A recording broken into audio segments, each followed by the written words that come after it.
Barton FM, following Barton Town. Sport on Barton FM is sponsored by Easy Buy. So it's down here at Baysgarth School once again. The all-weather pitch seems to be a bit quieter down here tonight. Not so many of the junior teams here, but it's a bit chilly. We've had some nice weather. There's no rain predicted, so we should have a good game on Saturday for the first team. So hopefully we'll get a chance to speak to Nathan Jarman shortly, and hopefully the development squad manager Simon Burnett, who is also here tonight. Good evening, Simon. Evening. It's a chilly night. It is, yeah. We're the only ones up here, yeah. So how's it going with the development squad? Yeah, still really good. We did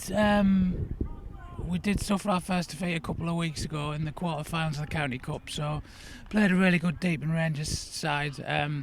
We just didn't really turn up on the day. They played much better than us, so well deserved, but then give us something to focus on in training the following week. Focused on getting back to basics, getting the ball down and playing it, and then we won 6-3 at the weekend, so back to winning. So we've only lost that game against Deeping this season, so doing really well. Good. So everybody's happy with the squad? I mean, are you bringing new people in? Yeah, we've just signed a couple of lads. They were originally with Grimsby Borough. Grimsby Borough folded. They've been training with us for a bit before Christmas. Right. We just managed to sign them on, and they both played in this 6-3 win at the weekend. So yeah, we brought them in. A couple of lads have stepped away from the squad, but we've still got a healthy 18-man, 19-man squad, so it's good, yeah. Okay, so you say people moved away. Why have they done that? I think it's just the competition within the squad. It's high quality in the squad, and some of the lads have struggled for minutes, and while we're only probably a third of the way through the season, understandably they're getting a bit frustrated and not getting the chances. So it's a bit like the other teams where they come along, they sit on the bench and they really want to be playing, which is only natural, I suppose. Yeah, exactly. And I think some of them are below, so they might come back in the summer, because next year we've got under 17s, under 18s in the squad, so obviously they'll have a better chance of getting in the squad next year when they're the year up. So right. And how many of these players are likely to be moving on to the reserves next season? So I've been having a chat with Steph about progression for next year. We've got about 6 or 7 that we're considering. Not all of them necessarily will move up, but they're in contention. Steph's been looking at them. They'll be playing in the reserves over the next few games and maybe sat on the bench, get a few minutes. So yeah, I mean, it's more than we expected, to be honest. We were aiming for maybe 2 or 3, so we've got 6 or 7 to choose from, which is really positive. And is it quite a step up for them from this level up to the It is, but I think the way that we tend to do it is they'll sit on the bench, get 10 minutes, 15 minutes, and then the more they get used to it and they do that more and more, they'll maybe get 20, 25. Yeah. None of them are ready to play 90 minutes at that level yet, but just bringing them in slowly gets them used to the environment. And adults football is a bit different both on and off the pitch, so it's good for them in that respect as well, getting used to sort of a men's dressing room. And when's your next home game? Can you get people down here? Yeah, so we've got we're here on Sunday, the 3G at Baysgarth. Next 3 games are at home. Okay. What time's kick-off? 2 o'clock kick-off. We've got Immingham Town in the Cup, so that should be a good game. Right. Week after we're at home again, but we're playing at New Holland, 2 o'clock kick-off again. And the week after we're back to the Easy Buy for another home game. So next 3 games are at home, but at different pitches. Okay, so you've suffered because of the weather? You've got games so close together? Yeah, it's mainly the weather. And it also affects when the Hull City ladies are playing, we have to play away, but then because of the weather, Hull City ladies games got postponed, so it made it difficult. So we're happy to play up here and just come back to the Easy Buy when it's free. Okay, thank you very much. No problem. Cheers. Bye. Thank you. Bye. So we've got the players turning up from the first team, so we'll see if we can get a word with some of them and see how their season's been going. So we have one of the players with us tonight, Tom Waudby. Evening, Tom. Now then, you're all right. Fine, thank you. How's your season going? Yeah, it's going all right. Yeah, it's got 14 goals so far, so hopefully getting more. But if we keep pushing on, I think we'll go to top 2. I think so. Hopefully we'll get there. So you're yeah, I'm enjoying it though. I'm enjoying it. It's good. Yeah, because obviously you came back last season last before. Season, yeah. So I think that's the best way of putting this without sort of make you sound. You were sort of a catalyst for the team when you came back. Yeah. It sort of put a little bit of a boost into the squad. Yeah. Well, it's not just the one-man team, is it? I mean, No. it's everyone around you that you play with. So if you play with good players around you, you're going to be a good player for the team. So it just helps each other out, innit? So I'm just glad I'm here to help. That's all. Right. So you were at Bridlington for a while, weren't you? Yeah, Bridlington. And Just for a Barton season, before that again. Yeah, Barton. Yeah, so Bridlington. Very good. Yeah. It's just like. Jarman's the best. Okay. We obviously got a bit of an interruption there from somebody who really doesn't know much about football management.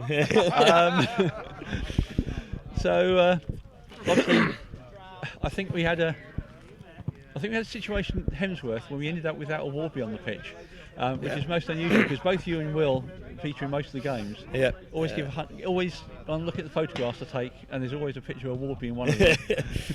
So you obviously put a lot of effort in, and it's obviously your passion. Yeah. I love football. It's great. Just after work, once you get started to work, something to enjoy. You see, so that's what I do it for. Really, just to enjoyment, and I'm happy that I moved back. And that's And awesome. what sort of work do you do? I'm an engineer fitter, so Okay. I work with tractors and Right. heavy machinery. So is that a job you can easily disappear off when you have to go somewhere long way on a Tuesday night? No, sometimes I have to probably go to a job, and sometimes have to nip a bit early to go to football games. But it's good when you've got work as well, and they understand that you play football. So, and they're quite good like that. So they let me go a little bit early. So Okay, one So it's question not I'll too ask everybody: favourite food, favourite drink. Ooh, favourite food. So if you're going out for a night, where would you go? I like my Sunday dinners. Okay. I do like my Sunday dinners. Sunday I probably roast try night. and go for a Sunday roast every Sunday. So Roast beef. no, I'm turkey. Okay. Turkey. So So you like Christmas? yeah, I love Christmas. Yeah. So it's not too bad. And if you have a drink, well, you I like a beer. I like a Moretti. So Okay. yeah, can't afford a beer. So Okay, thank you very much. I think everybody's getting ready, starting to Yeah, warm up. yeah, no Thank you very worries. much for your time. yeah, thank you very much. Cheers. Thank you. Evening, Nathan. Hiya, Trev. Couple of bits of news, I suppose. Yeah? I understand that Brett Agnew has decided that he's no longer up to playing. Yeah, he pulled me on Tuesday, and he just said he's not where he needs to be. He said he can't really do it. He said his knees are causing him too much aggro. They're swelling up, getting a lot of fluid on him. And he just said rather than try and scrape it and keep going and scrape it, he's just decided to pull the plug and call it quits. That's I think with he's immediate effect. with immediate effect. Yeah, Okay. he just said he's gonna look out for an opportunity as a manager somewhere. And that was it. He was, as it's hard when you know you have to stop properly. And he was obviously a little bit emotional, and I won't say he was upset, but you could tell he knew it was the end really for him playing. So Now, is that anything to do with the incident that happened on Tuesday, do you think? no, bring it to because his mind?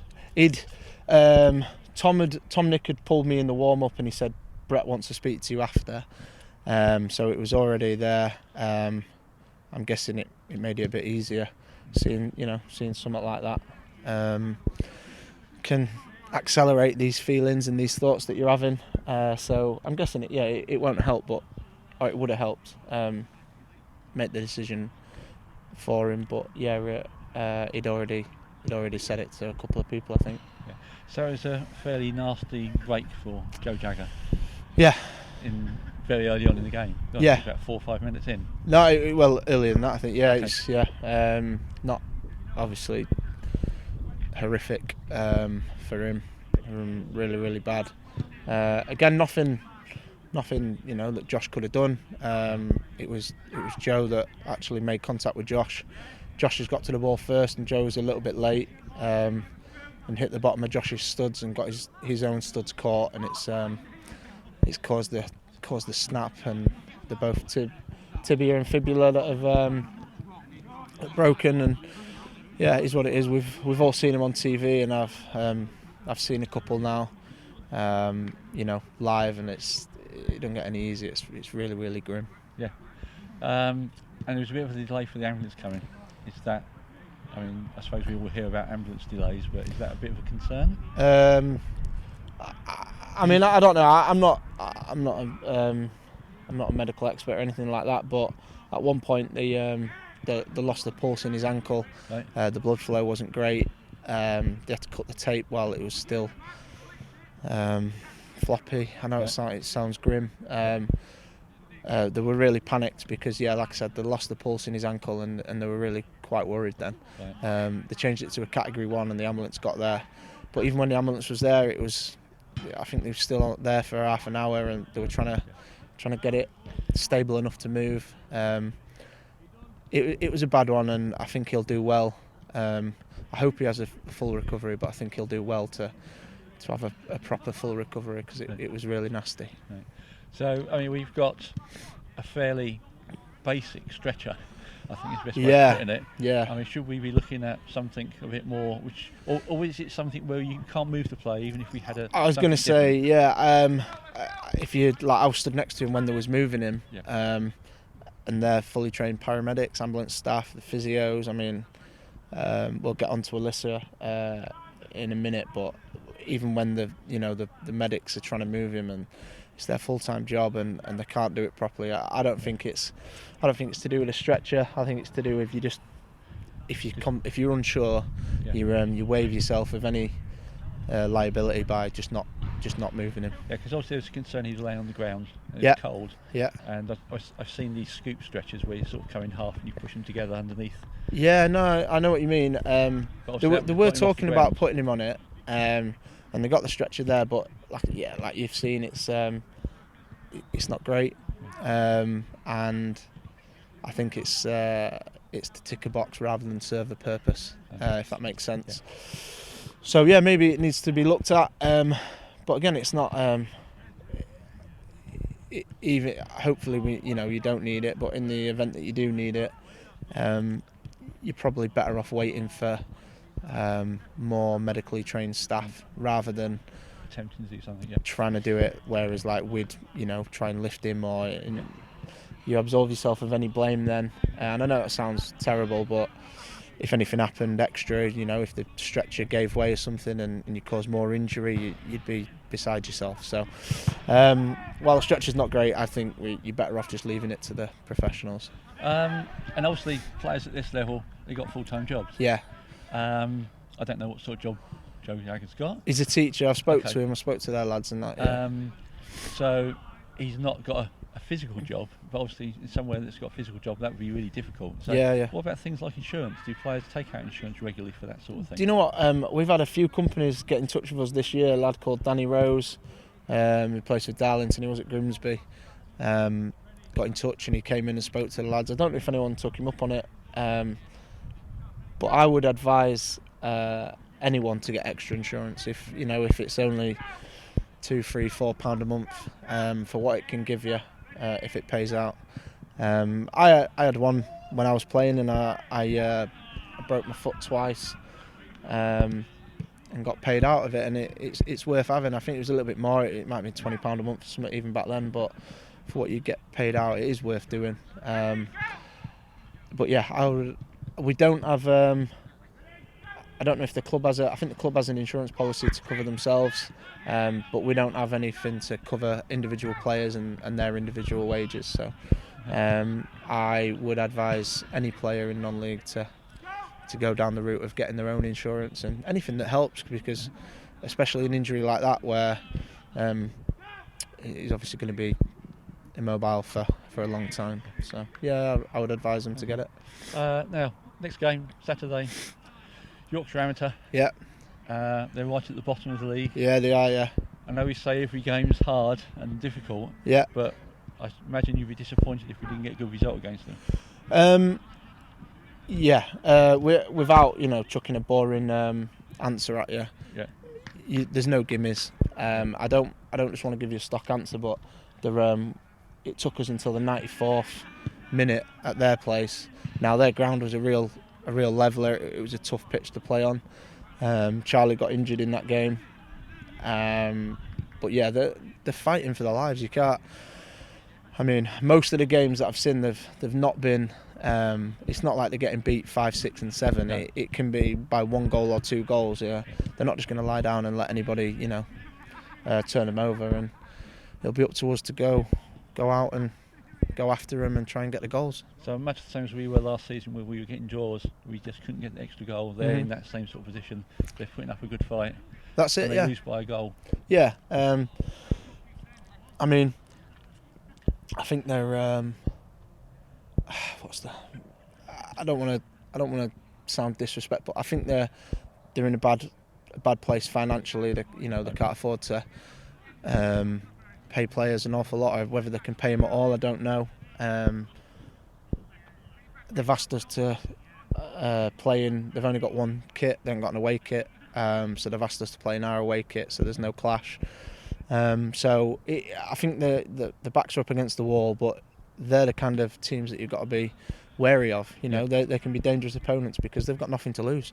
They can cling on, put 11 men behind the ball and hit you on the break last minute. And it nearly happened when we played there. I don't know if you was there. It nearly happened where we was pressing, and they went and they broke and they ended up missing. And thankfully we scored in the, I can't remember what it was, 92nd or something minute, to get the win. So it's not going to be easy.